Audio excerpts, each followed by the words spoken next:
masuk siang tidak? Pagi semua. Baik. Sekarang ada bapak guru yang masuk? Tidak ada. Nah, boleh. Boleh kan?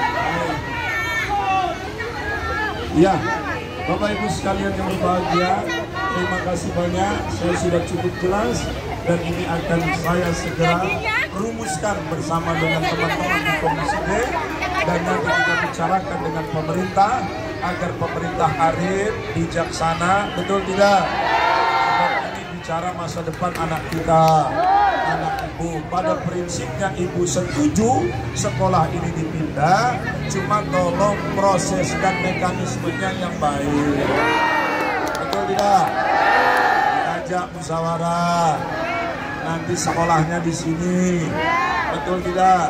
Sementara sekolahnya belum dibangun, ibu belajarnya anaknya di sini. Benar-benar. Anak-anak ibu tidak akan dipecah. Betul enggak? Nama sekolahnya tetap SDN Pondok Cina 1.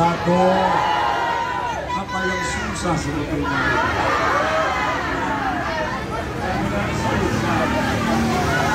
Ini faktor komunikasi saja yang tidak baik, betul tidak?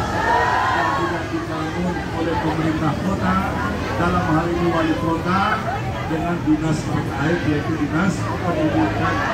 Berkaitan dengan persoalan pembangunan sekolah, kita di DPRD tidak pernah diajak bicara oleh pemerintah kota.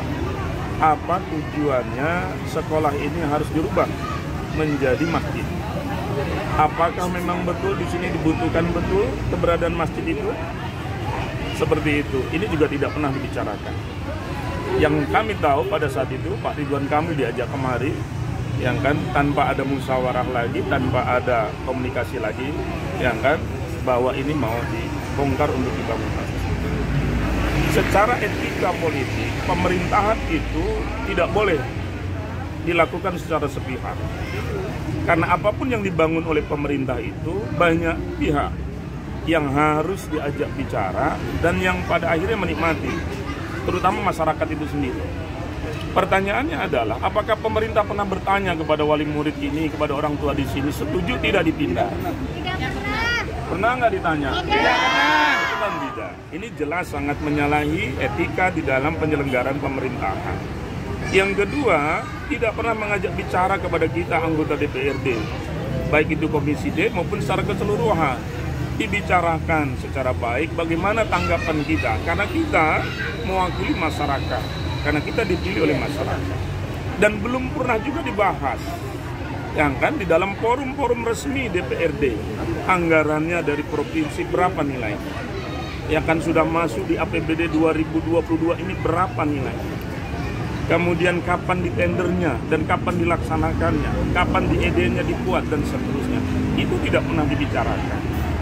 Sehingga kalau sekarang terjadi penolakan, menurut saya hal yang wajar. Karena ketiga, ada satu mekanisme lagi yang tidak dilakukan oleh pemerintah, yaitu apa? Tidak memberikan kepastian kepada wali murid, Anda dipindah, ini loh sekolah yang baru, yang lebih bagus dari ini. Kan gitu, tempatnya pun lebih baik dari ini. Ini juga tidak. Inilah yang sangat saya sayangkan kami dari DPRD yang kan terhadap sikap yang dilakukan oleh pemerintah kota. Hari ini saya turun ingin mendalami secara langsung, sebab insya Allah besok hari Jumat jam 9 pagi kita akan memanggil Dinas Pendidikan Kota Depok. Perwakilan dari orang tua murid juga kita akan hadir, yang akan untuk kita diskusikan, yang kan apa masalahnya, yang harus kita carikan jalan keluar. Itu. Berarti untuk koordinasi mengenai tindak lanjut dari permasalahan ini akan dilakukan besok ya Pak? Besok kita akan panggil secara resmi pemerintah kota.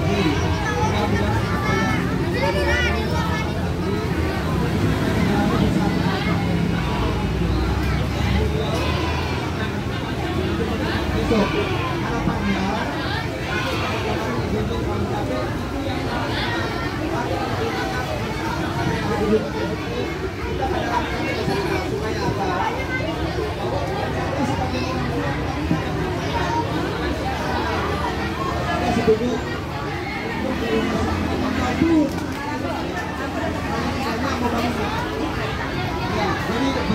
Terima kasih Pak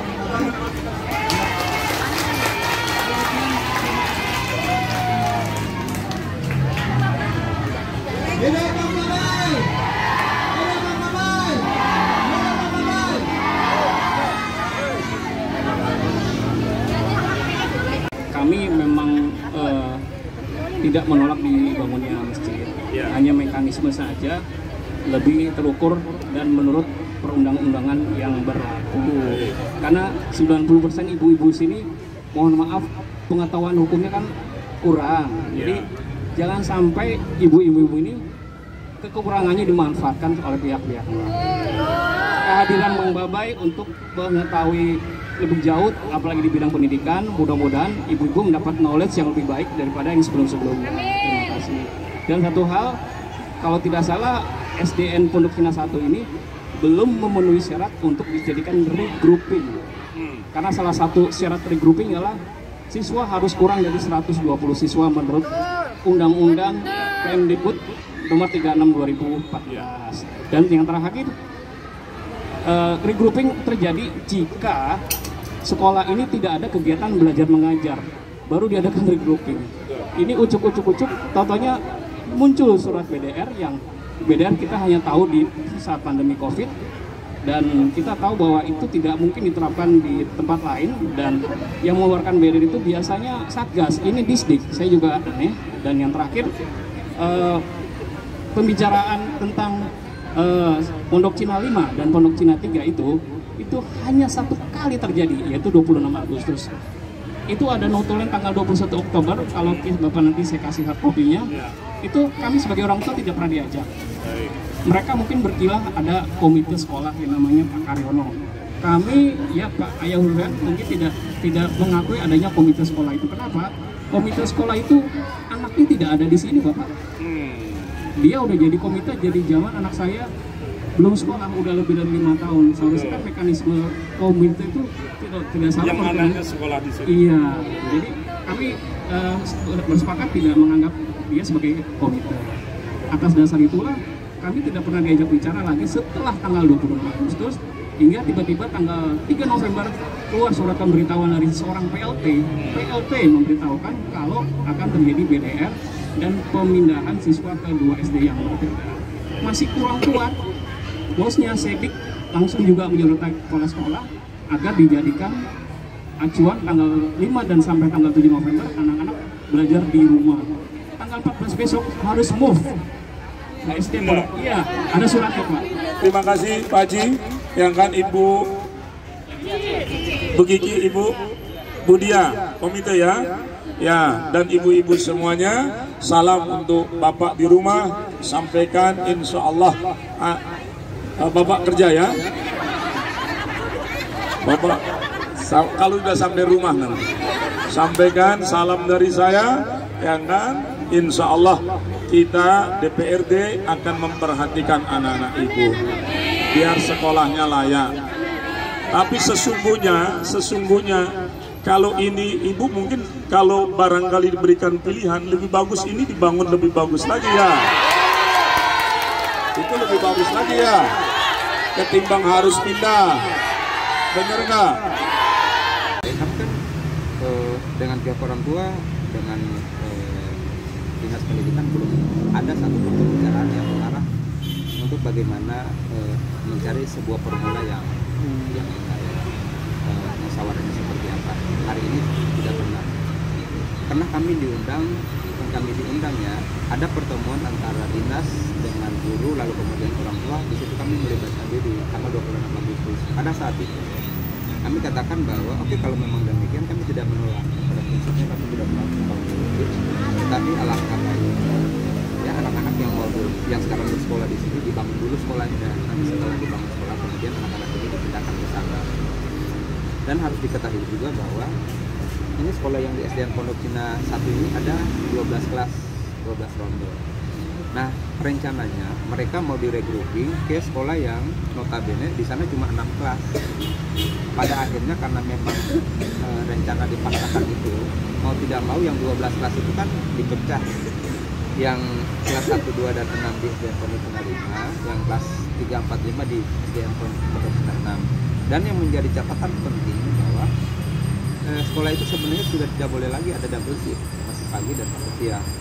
Nah itu dilakukan oleh mereka. Ada surat menyurat dengan kami dengan salah satu orang tua, lalu kemudian kemudian tidak boleh ada lagi double shift. Kemudian kalau memang mau direkruting, jawaban mereka dari Disdik ke kementerian bahwa iya digabungkan ke satu sekolah. Faktanya ada surat edaran yang disampaikan bahwa itu dibagi dalam 2 sekolah. Tapi untuk pekan ini Pak, orang tua siswa sendiri seluruhnya sudah mengetahui bahwa pembelajaran dilakukan secara BDR. Iya, jadi lagi-lagi saya bisa sampaikan bahwa ini kan soal pendidikan itu adalah hak ya buat anak-anak. Itu satu. Kemudian soal kebijakan itu kan tidak utuh-utuh muncul dari seorang kepala sekolah yang notabene adalah PLT. Paling tidaknya kan rujukannya apa, konsideransinya apa, pertimbangan apakah berdasarkan surat keputusan ataukah dalam kondisi yang genting atau bagaimana, lalu kemudian sekolah ini mau dipindahkan, kan itu tidak ada. Kami yang dapat surat itu hanya surat edaran begitu saja. Karena dengan demikian makanya kami sampaikan bahwa ya jangan dulu dipindahkan.